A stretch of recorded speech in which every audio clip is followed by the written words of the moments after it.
No sé si se inició la sesión con el nombre de algún familiar o no. Pero, profe, por ahí ejemplo, puso en el Gonza chat, Walter no está en la lista. Si son condiciones, sí. Puso en el Ahí chat que ahí es Natalia Gonza. Claro, bien, bueno, eso estoy ahí recién lo acabo de ver. Bien, sí, porque está con otro nombre, por eso traten de mantener sus nombres, así nos llevamos bien con la clase.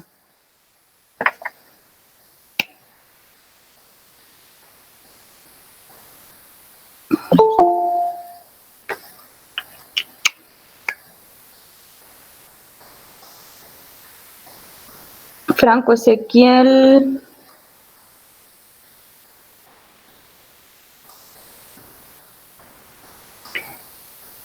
Bien, bueno, ahí nos vamos viendo. Franco Ezequiel, ¿tu apellido? Es Laime, profe. Entré mal de la cuenta y no tiene el apellido ya lo voy a cambiar. Bien. Sí. Sí, ya te anoté. Bien. Dice, buenas tardes, perfecto. Bien, me faltaba algo más. Bien, quiero probar, primero unas preguntitas a ustedes. Me gustaría saber si han podido ver el material que les mandé en el primer cuatrimestre. ¿Cuántos de ustedes han podido verlo? A mí me queda el registro en el Gmail, pero me gustaría ver, aparte de que lo han descargado, si lo han podido ver, acompañando un poco digamos, las clases prácticas que les dio Arnocio. Yo sí pude, profe. Sí lo descargué y sí lo abría tranquilamente. Bueno, porque como vamos a ver clases comprimidas, el material está completo, pero las clases las vamos a dar un poco más, digamos, sí, de manera comprimida, de manera ajustada con los tiempos, entonces es importante que vayan viendo el material. Yo lo que voy a probar ahora es la presentación de pantalla, si la pueden ver bien, así iniciamos ya con la clase, así no perdemos tiempo. ¿Han tenido clases prácticas hoy?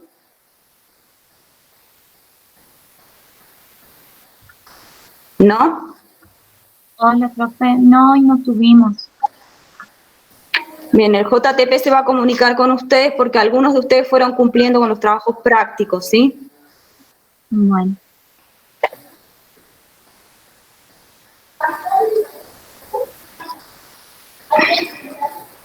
Bien. Déjenme un segundito.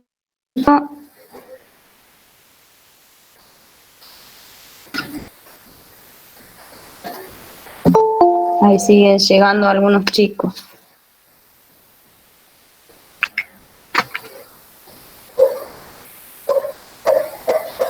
Perfecto.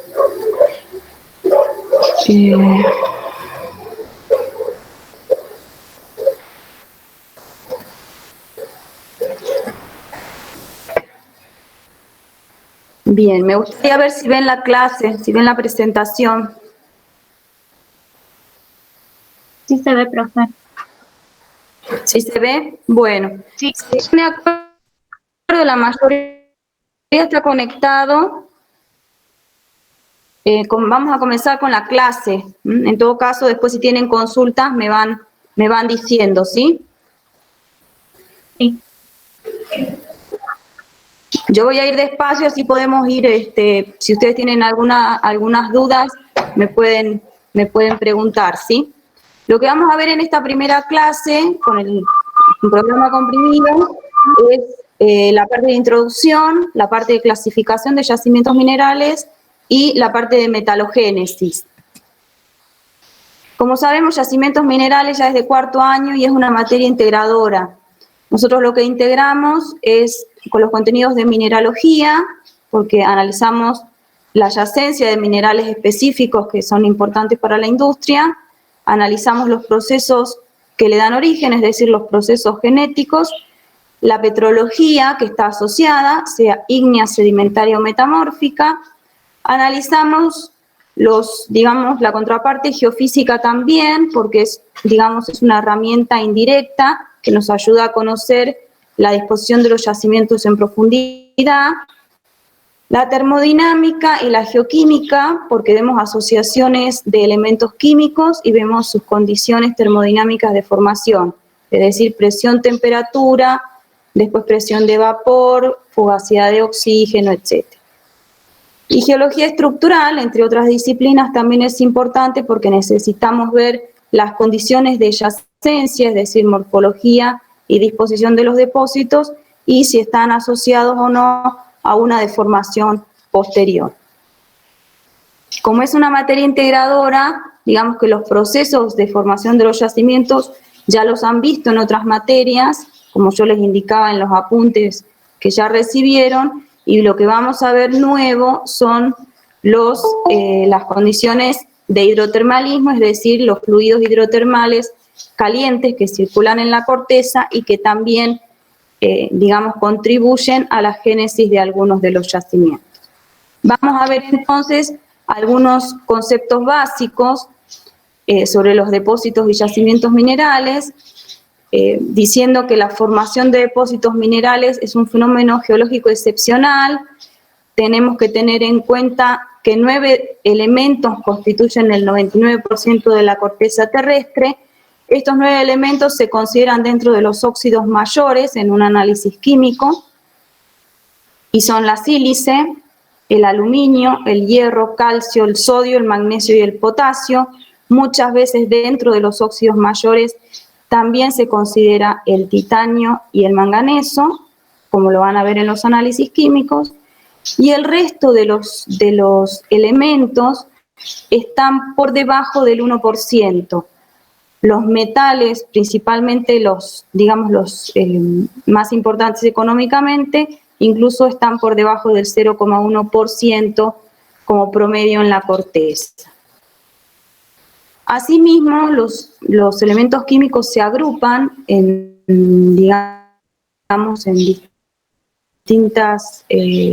distintos ambientes geodinámicos o tectónicos, como por ejemplo en el manto vamos a encontrar principalmente concentrados el magnesio, principalmente como óxidos y sulfuros. En la corteza oceánica, que ya tiene otra génesis, otras condiciones de formación, vamos a encontrar cobre, hierro, manganeso y zinc como una asociación, para genética importante. La corteza inferior va a estar enriquecida en aluminio, circonio, tierras raras y torio. La corteza continental superior en estaño, wolframio, molibdeno, litio, rubidio, es decir, elementos que son más livianos. Ya en la corteza tenemos elementos más livianos que en lo que es el mar.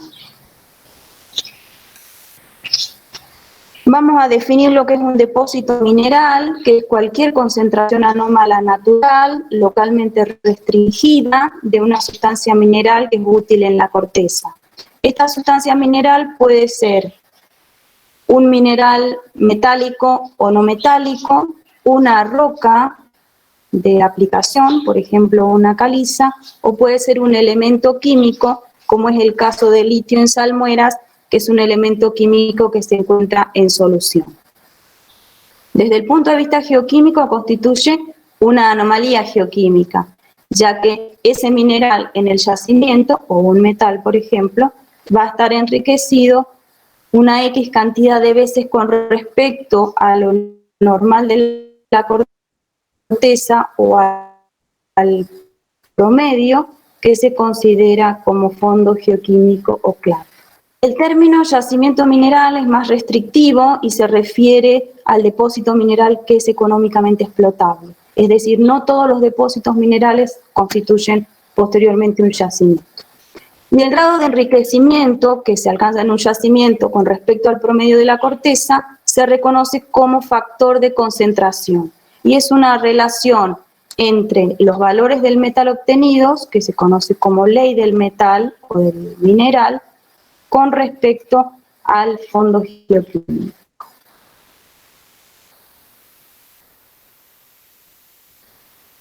En esta tabla podemos ver algunos 0,082% de abundancia en la corteza. La concentración mínima que podemos encontrar, por ejemplo, en un yacimiento betiforme es de 2,5%, y entonces el valor de concentración, que es la relación entre la ley y la abundancia en la corteza, nos da 305, que es el factor de concentración. Quiere decir que el zinc, en ese yacimiento hipotético que consideramos, está concentrado 305 veces más con respecto a la corteza. También vamos a definir tres términos importantes que son mena, ganga y roca de caja. Para un yacimiento mineral, la mena es el mineral de interés económico.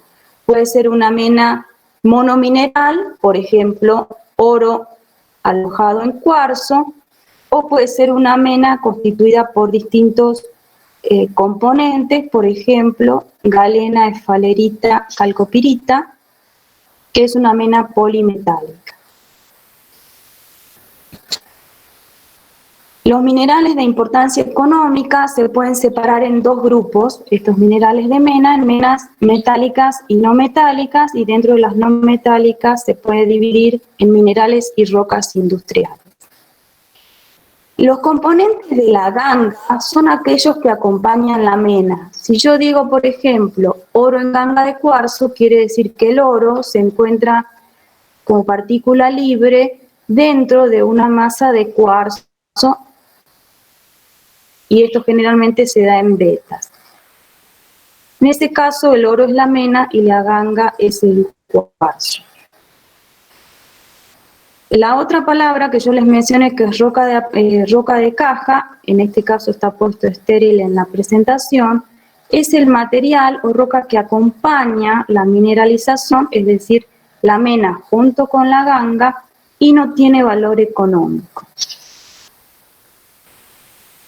Para aclararles un poquito, la ganga puede tener valor económico, por ejemplo, como en Mina Capillitas.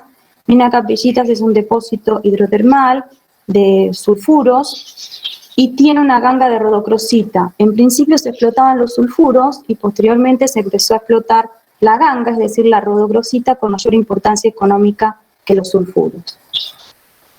Y lo que llamamos nosotros subproductos son aquellos minerales que, si bien tienen interés económico, son los que acompañan al mineral de mena principal y pueden ser obtenidos con un proceso, digamos, posterior o anexo al proceso principal de beneficio. Por ejemplo, si el oro está asociado con calcopirita en ganga de cuarzo, nosotros vamos a obtener, si la concentración del oro es mayor que la calcopirita, vamos a obtener como principal producto el oro, como subproducto vamos a beneficiar la calcopirita, y el cuarzo es el que se descarta, que es el mineral de la ganga.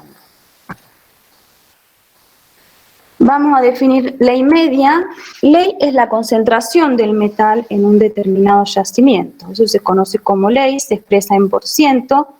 Si es un elemento metálico mayor, como por ejemplo el cobre, el plomo, el zinc, el molibdeno en algunos casos, se puede expresar también como ppm, es decir, parte por millón, como los metales preciosos, el oro y la plata.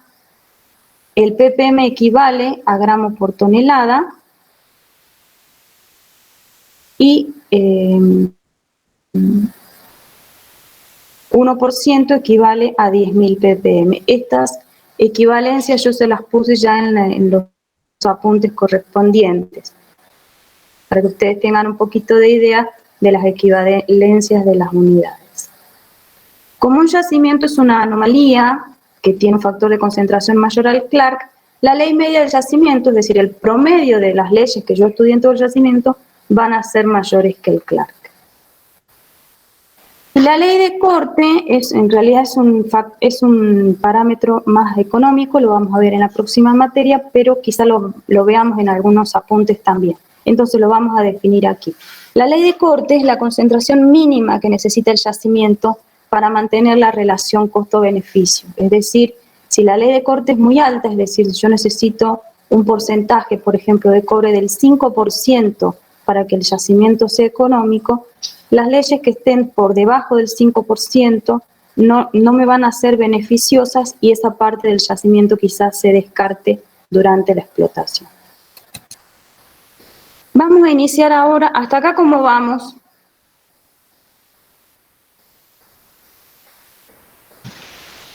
Bien, profe. Bien. Bien, bueno. Bien, profe. Bien. Es una parte introductoria, digamos, que ustedes van a poder revisar después con los apuntes. ¿Ahí siguen viendo la pantalla? No, profe, ya no se ve. Bien. Sí, la bajé para poder, ahí la vamos a poner de vuelta. De paso, acá hay otro alumno, vamos a admitirlo también.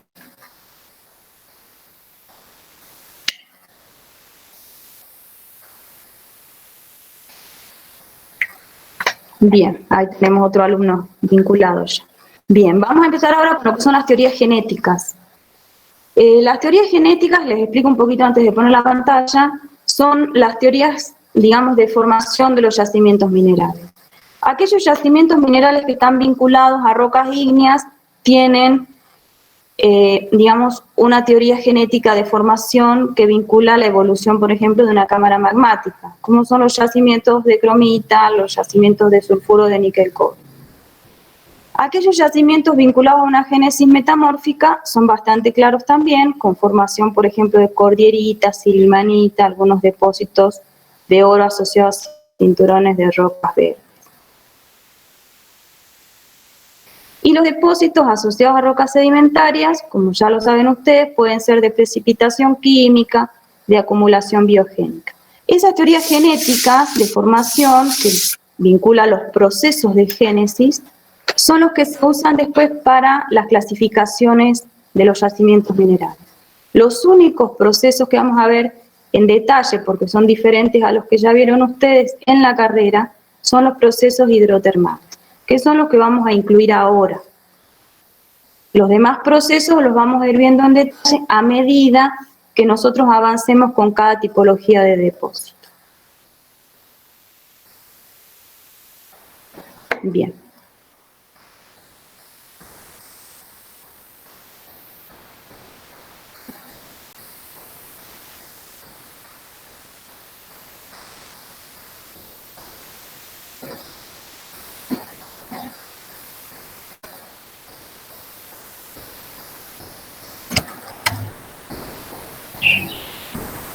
Uy, me volvió al principio. Esperen un segundito.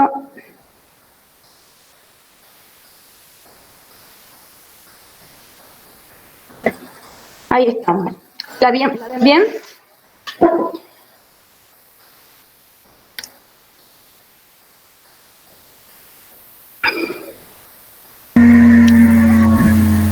¿Ahí la ven bien, chicos? Sí, se ve bien, profe. Bien. Entonces, vamos a ver un poquito cuál es el origen de estos fluidos que pueden circular en la corteza y a qué tipo de depósitos pueden llegar a contribuir también. Si nosotros vemos un poquito este ciclo geoquímico, que quizás ya lo conocen, vemos que en la parte horizontal, aquí, ustedes ven que está el límite entre lo que es el ciclo exógeno en la parte superior y el ciclo endógeno en la parte inferior.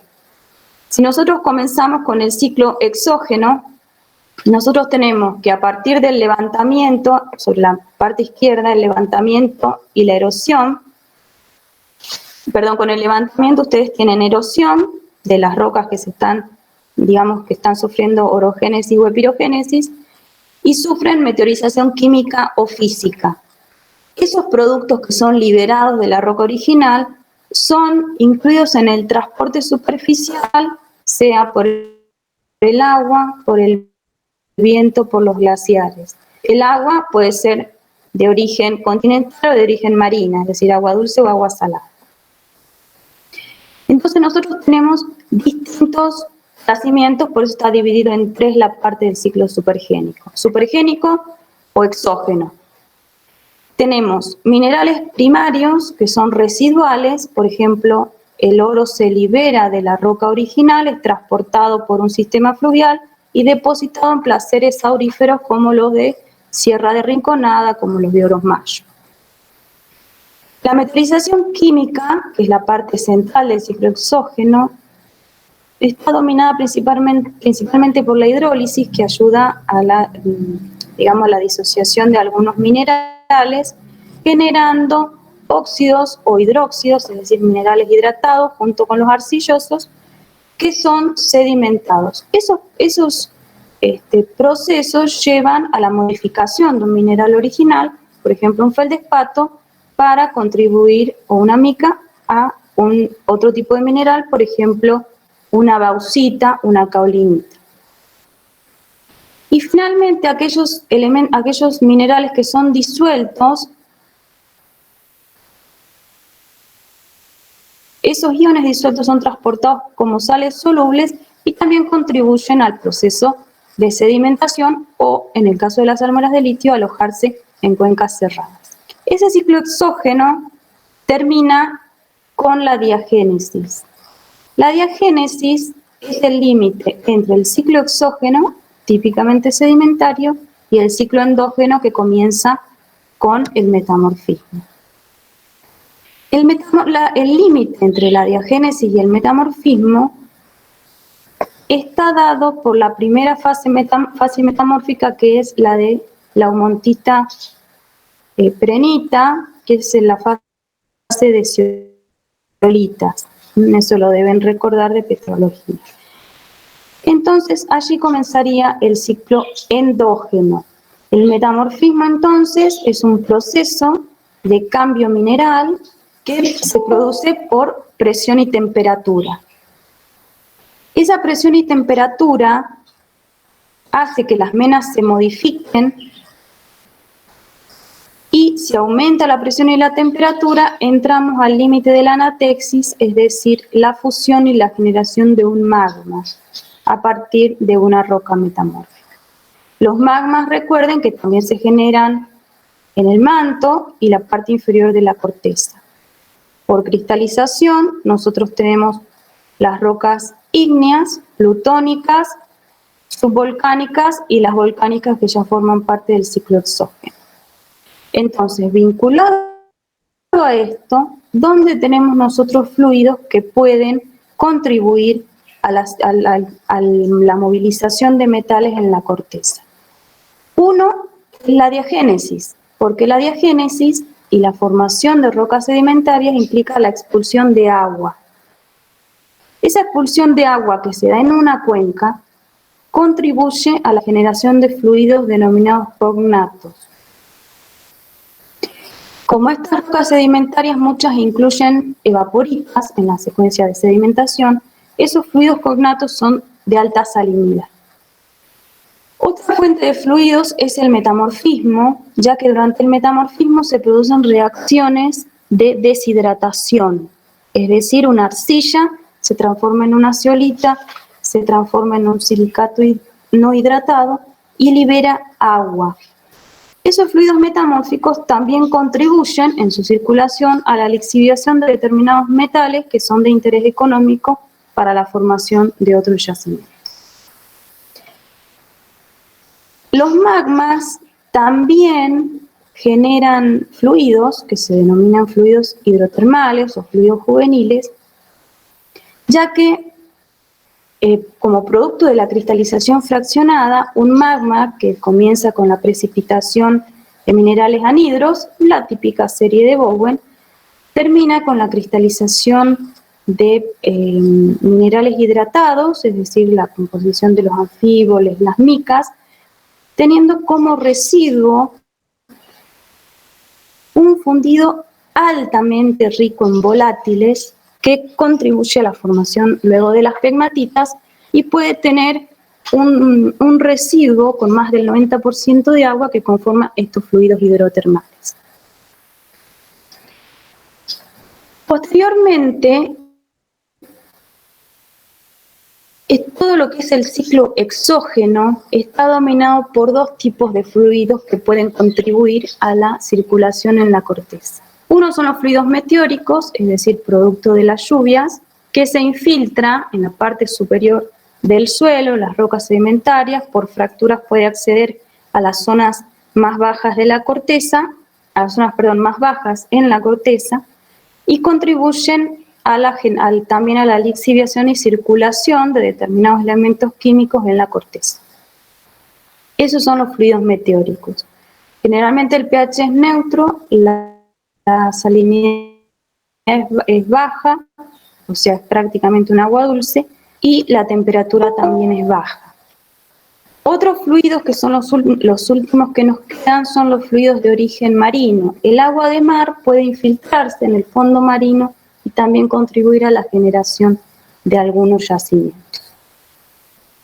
Entonces, en esta tablita, ustedes aquí tienen, desde la izquierda hacia la derecha, vamos a ir leyendo la tabla, la fuente de los fluidos. Entonces, tenemos los fluidos productos de la evolución magmática, los fluidos de circulación superficial, los fluidos metamórficos, los fluidos cognatos, y dentro de la circulación superficial, recuerden que hay de dos tipos, los meteóricos y los marinos.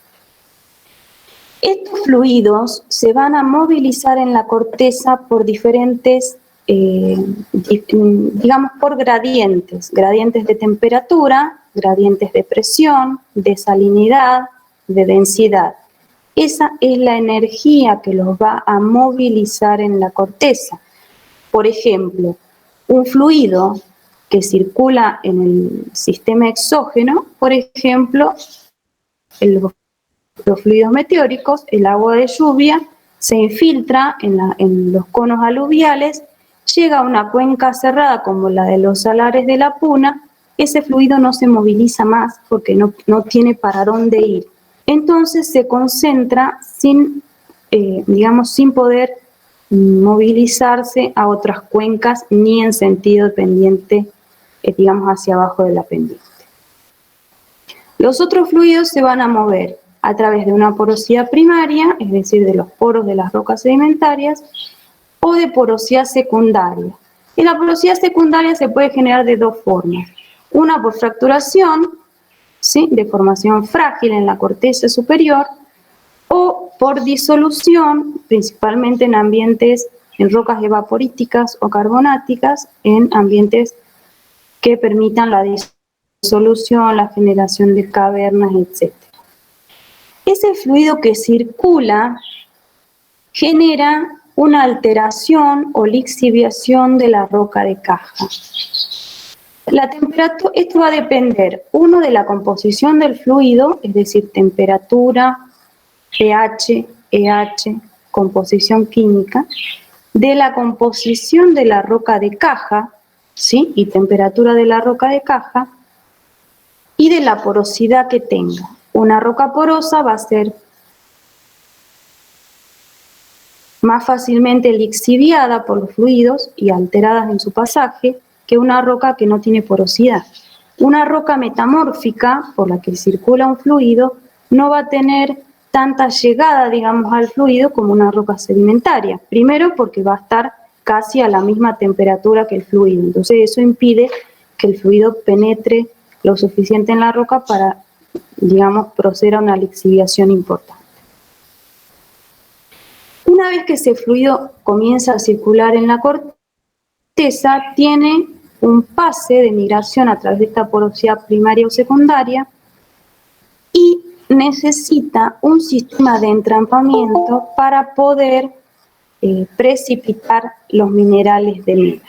Si estas trampas no ocurren, el fluido sigue circulando indefinidamente hasta que encuentra finalmente un mecanismo de entrampamiento o precipitación de la mena. ¿Cuáles son los principales mecanismos para precipitación de la mena?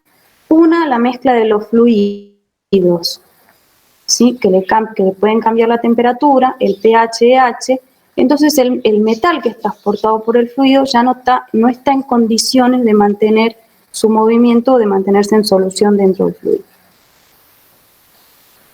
Otra es la separación de fases, que puede ocurrir en qué caso. En el caso, por ejemplo, que haya una fugacidad de oxígeno muy baja y una fugacidad de oxígeno muy alta, el azufre se une a los otros metales y precipita. Esa es una separación de fases producto de la saturación en determinado componente. Otro mecanismo de precipitación es el descenso de la temperatura, los cambios de pH, los cambios de pH, que nos van a determinar si precipitan carbonatos o precipitan sulfatos u óxidos. Y me estaría faltando uno, y la ebullición del fluido, que también es un mecanismo de precipitación. Eso lo vamos a ver cuando veamos bien veamos bien yacimientos hidrotermales. Entonces, estos fluidos precipitan una mena y generan una alteración en la roca de caja con cambio en los minerales, justamente, principalmente en los feldespatos, las micas, los anfíboles, que va a ser dependiente, esta mineralogía de alteración, dependiente de las condiciones de ambos, el fluido y la roca de caja. Pero finalmente lo que tienen aquí arriba es una escala entre 5 y 500 kilómetros, puede, digamos, el fluido circular, y en un área de 2 kilómetros aproximadamente se producen la precipitación de los metales o minerales de interés para nosotros. ¿Esto qué quiere decir? Que un yacimiento es un depósito de tipo puntual, en el orden de 2 kilómetros. Los pórfidos en realidad, por ejemplo, el pórfido de Taca Taca tiene 2 por 3 kilómetros de distribución de la mena. Y habiendo hecho toda esta introducción de lo que son los mecanismos de transporte y precipitación de mena por fluidos hidrotermales, más todo lo que ustedes ya saben de los procesos ígneos, metamórficos y sedimentarios, entramos básicamente a lo que es clasificación de yacimientos minerales. Si me disculpan un ratito, voy a ver que me está sonando, creo que están queriendo entrar otros alumnos a la clase.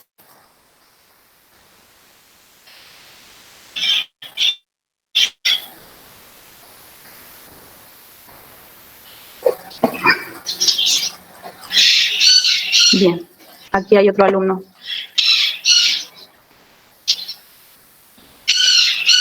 Un segundito, chicos. Ahí está.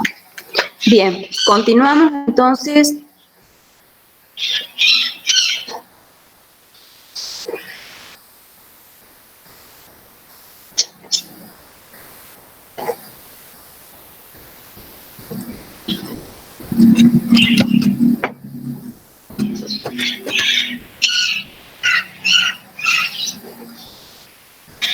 Perfecto.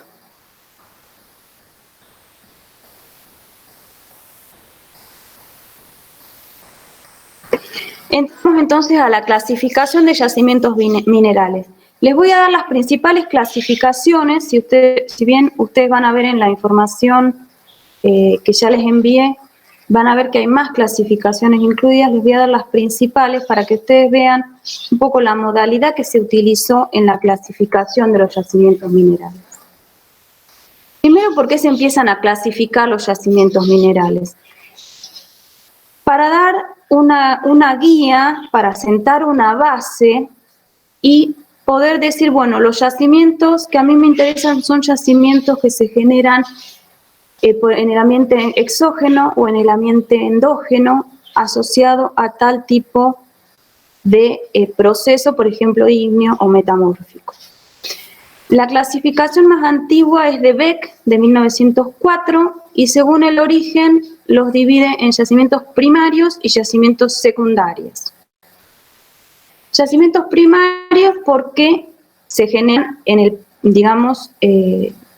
por primera vez los yacimientos, y los divide en singenéticos y epigenéticos, o epígenos y singénicos y epigénicos. Singénicos, ¿qué significa? Son algunos términos que están un poco más adelante en la presentación, que los vamos a mencionar ahora. Singénico quiere decir que el mineral de mena se genera junto con la roca que lo contiene. En este caso, los yacimientos singénicos son los de segregación magmática, porque, por ejemplo, las cromitas, los depósitos de cromitas se generan con las dunitas, y los de mineralización sedimentaria, que también son singénicos. Aquellos minerales de precipitación química se generan junto con la roca sedimentaria. Y los yacimientos minerales epigénicos son aquellos que se forman con posterioridad a la roca de caja. En este sentido, van a tener una relación cortante con la roca de caja, por ejemplo, una veta que intruye en una secuencia sedimentaria de manera discordante. Beck los divide a los epigénicos en filones y depósitos epigenéticos en general. Y para los yacimientos secundarios, menciona dos que son claramente secundarios porque se forman a partir de una mena concentrada en un yacimiento primario.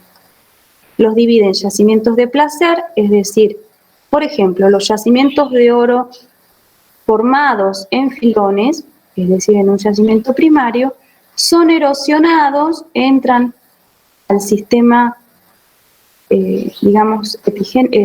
secundario y se depositan en placeres. Tenemos una mena primaria y una mena secundaria.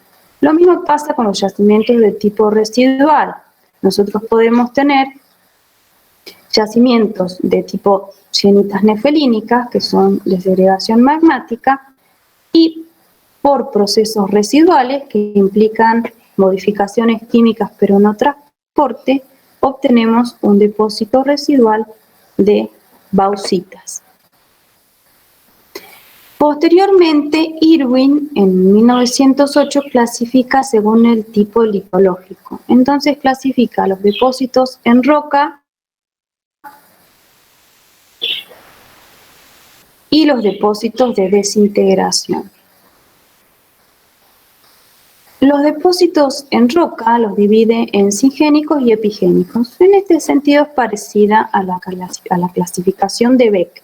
Los divide a los singénicos en ígneos y sedimentarios y a los epigénicos los divide en tres diferentes. Unos son de relleno de cavidad, otros son de reemplazo y los metamórficos de contacto.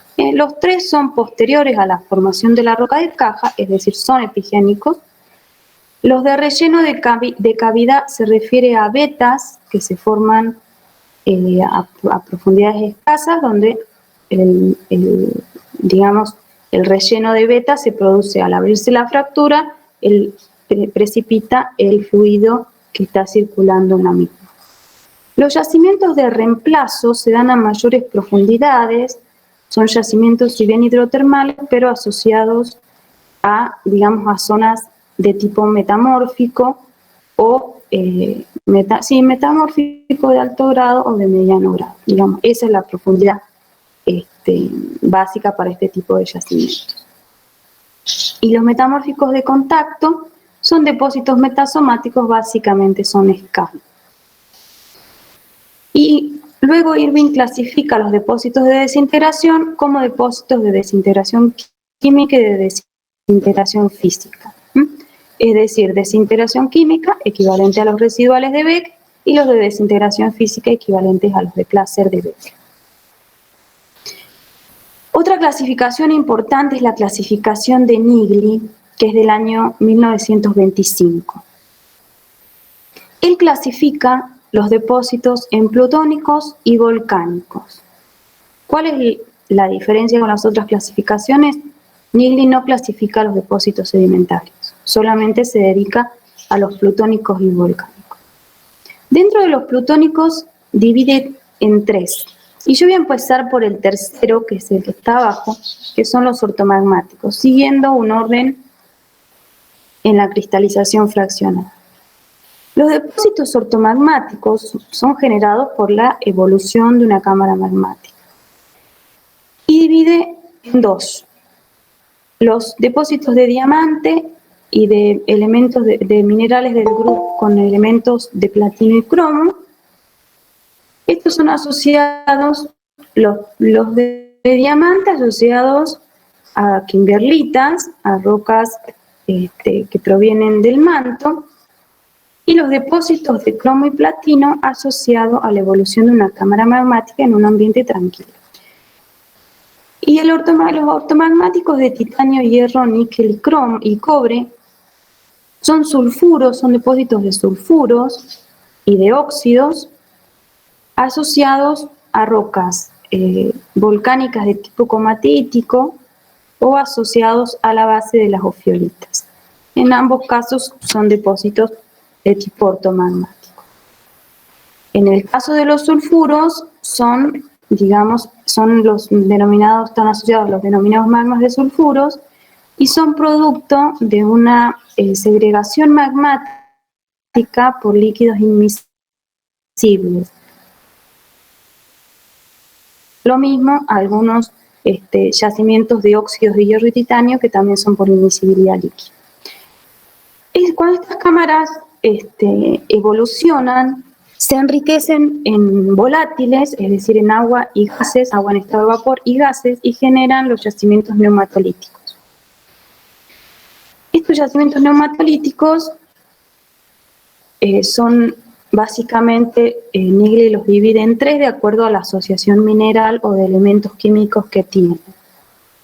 Unos generan yacimientos de minerales pesados, alcalinotérreos, fósforo y titanio. Otros generan silicatos, concentran álcali, flúor, boro, estaño, molibdeno y wolframio, y otras asociaciones de turmalina, cuarzo. Básicamente, ¿cuáles son los yacimientos neumatolíticos? Son los yacimientos de pegmatitas y los greisen. Los yacimientos de pegmatita generalmente pueden concentrar minerales pesados como niobio, tantalio, titanio, en algunos casos uranio. Aquellos de tipo greisen concentran estaño, molibdeno y wolframio, y las asociaciones de turmalina, cuarzo ocurren cuando estos minerales son los dominantes dentro de la zona central de la pegmatita o en los greisen. Y finalmente los yacimientos hidrotermales, que son, digamos, todos los clasifica como plutónicos,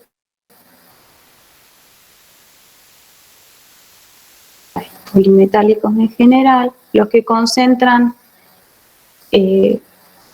plata asociados con níquel y cobalto, y los yacimientos de sulfatos, de óxidos, de carbonatos, etcétera, que principalmente son vetas de fluorita, vetas de calcita.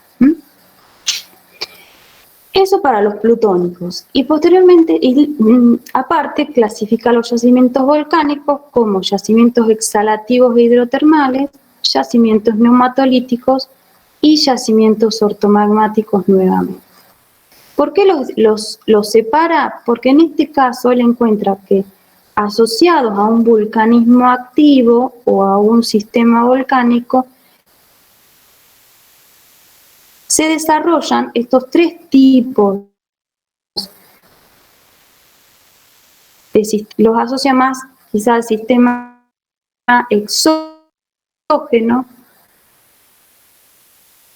o intermedio entre endógeno y exógeno, y los clasifica como volcánico, haciendo, digamos, un poco de honor a la génesis vinculada al vulcanismo.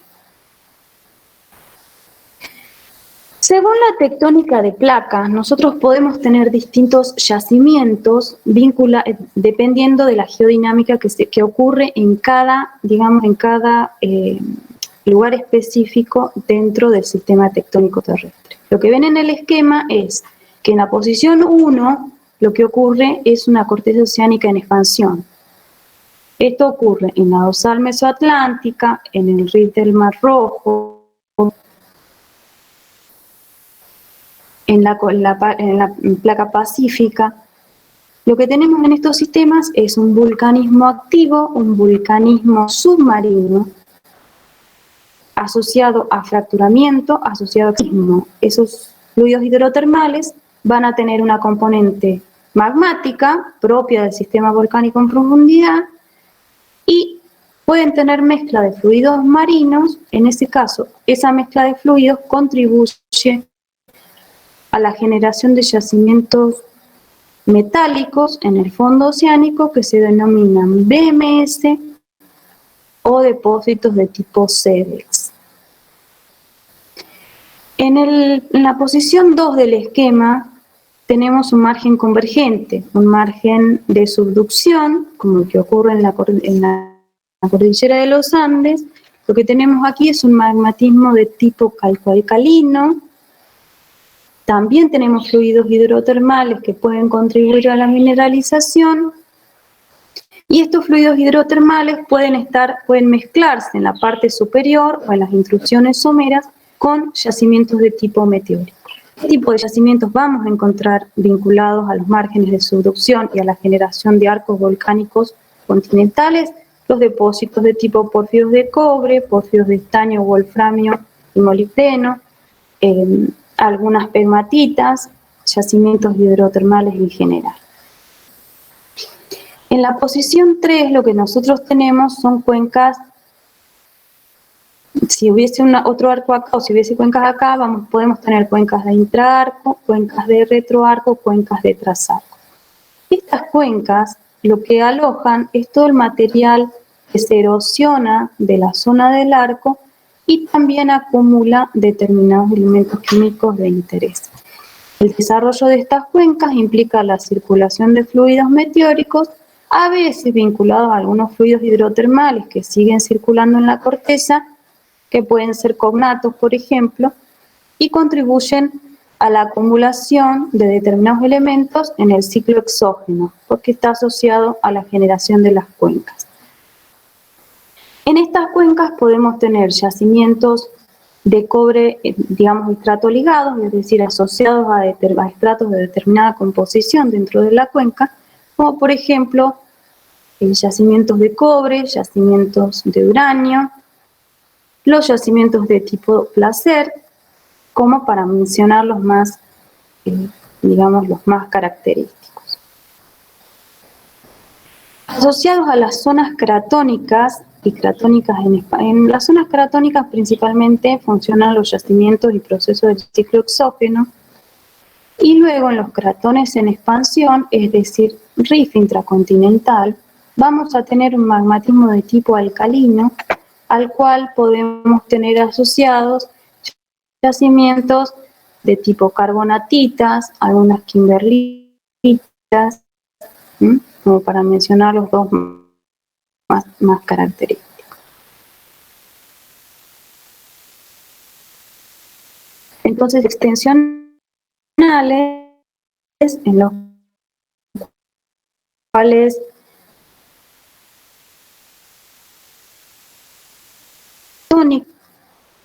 a la cual podemos tener asociados depósitos. Ya mencionamos las carbonatitas, mencionamos algunas kimberlitas, y cuando se genera en estos cratones un sistema volcánico submarino, podemos tener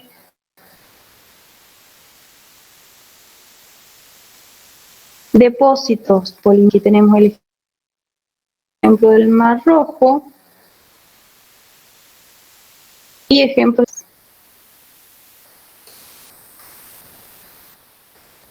Aquí tenemos una lista de los yacimientos asociados a las expansiones oceánicas. Es un poco lo que yo les comenté recién, como asociados al plutonismo de la corteza, asociados al vulcanismo e hidrotermalismo de la corteza, asociados al hidrotermalismo distal o a la actividad supergénica de la corteza. Si vamos uno por uno, ya que estamos con la corteza oceánica, tenemos vinculado propiamente al plutonismo en la corteza oceánica, tenemos la generación, recuerden, de las secuencias ofiolíticas.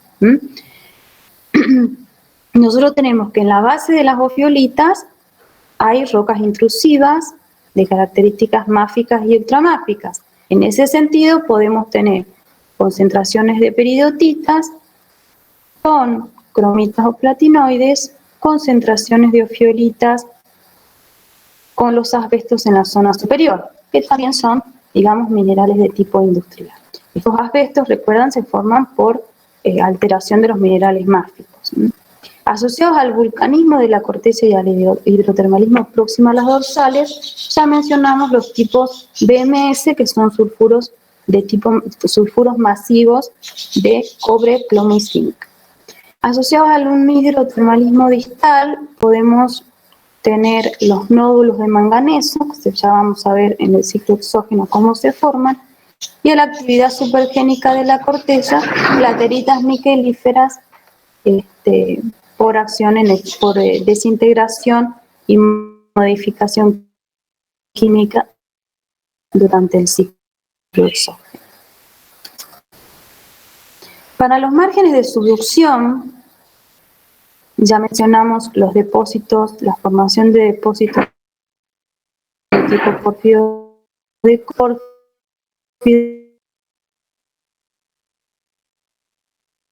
a su vez distintos tipos de yacimientos. Esto es en el retroarco, esto tipo Chipre, perdón, es en el retroarco, y en la zona de anterior al arco, donde nosotros tenemos obducción de la corteza oceánica, podemos encontrar depósitos podiformes de cromo por la obducción de la corteza oceánica en la zona anterior al arco. Principalmente en el arco, porfios de cobre y yacimientos de tipo hidrotermal. Y en los márgenes colisionales ocurre una condición particular, que es el engrosamiento de la corteza, el aumento de temperatura en la parte de la corteza intermedia y baja, y esto genera fusión de corteza y generación de granitos de tipo S, pegmatitas, y asociados a los granitos de tipo S tenemos acumulación de elementos livianos como el litio, entre otros. Finalmente vamos a ver la clasificación de Cox y Singer, que es la más nueva, que es del año 86. Ellos clasifican según modelos de yacimientos minerales y van a clasificar según el ambiente geológico en yacimientos asociados a rocas ígneas, a rocas sedimentarias, a metamorfismo regional y los superficiales. Dentro de los ígneos clasifican de acuerdo a si son intrusivos o si son extrusivos.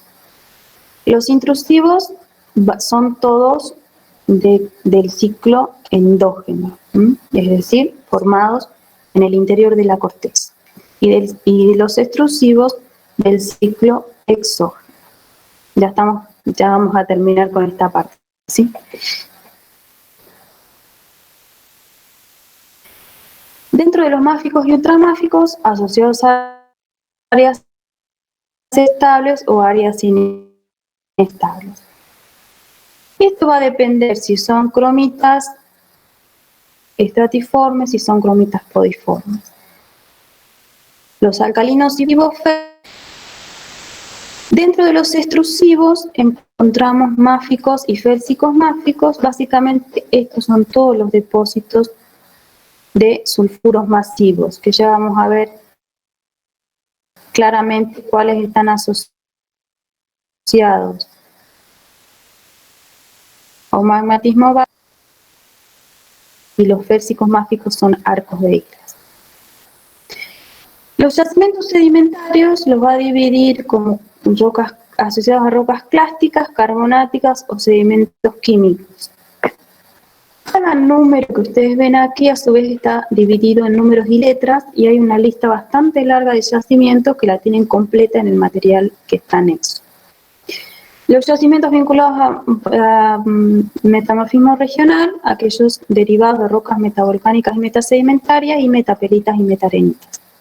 Esto se divide, ¿por qué? Porque en las metapelitas y metarenitas podemos encontrar secuencias de silimaníticas, otras van a estar asociadas a formaciones de cordierita, etc.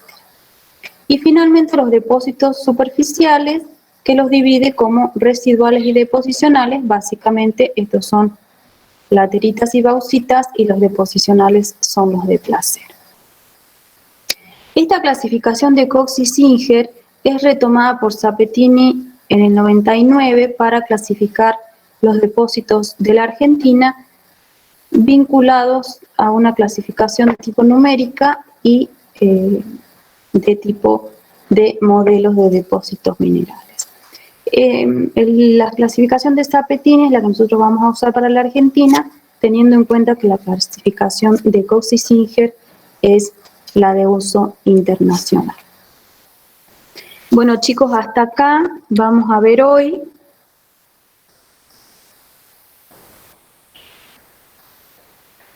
Hasta aquí vamos a ver hoy, pues ya vamos una hora de clase, no quiero hacerlo mucho más largo, la clase que viene vamos a seguir un poquito con metalogénesis y empezamos con ortomagmático. Me gustaría que me digan si han entendido hasta ahora la presentación, si le han quedado dudas. Es una clase introductoria, pero ya vimos parte hidrotermal, las clasificaciones que, bueno, ustedes no han tenido oportunidad de verlas con la presentación. Entonces díganme ustedes cuáles son las dudas, qué opinan un poco de las clases y cómo la van llevando, digamos.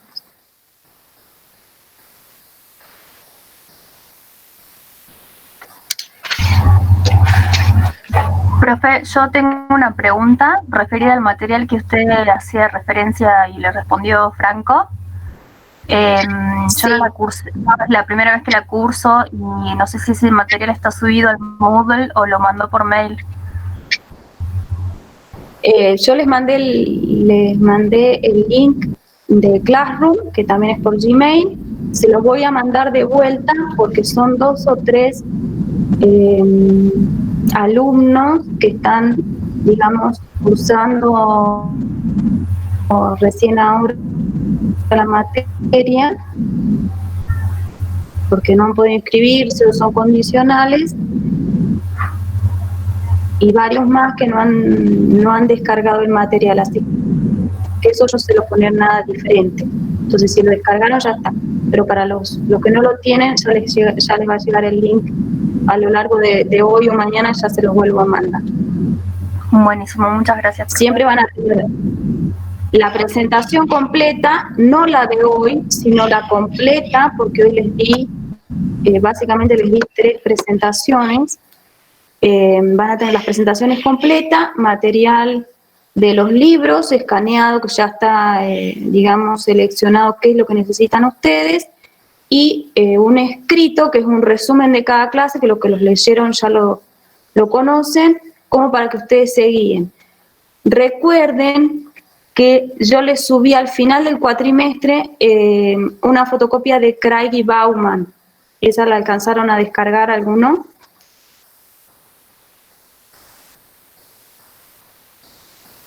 Bueno, igual se las voy a mandar, les voy a mandar el link de vuelta, porque cuando empecemos la semana que viene a ver ortomagmáticos, quiero que vayan tomando el libro de Craig y Bauman, cada una de las tipologías, para que ustedes lo tomen a manera de resumen. Porque es algo muy sintético y está una por una las tipologías, es un resumen bastante importante.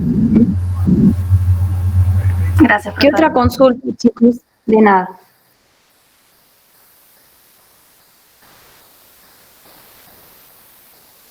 Bueno, si no tienen ninguna otra consulta, me gustaría que lleven la materia al día, porque yo creo que la van a poder rendir. Esperemos que este año la puedan rendir, aunque sea virtual, y con todas las esperanzas de que ya en marzo tengamos ya presenciales los exámenes y el resto de clases. Y sí, llévenla al día, y les voy a explicar por qué. Porque terminamos con yacimiento y comenzamos con recursos mineros. Entonces, si ustedes llevan todo al día, les es más fácil después juntar las 2 materias y rendir una después de la otra. Así que bueno, chicos, me despido.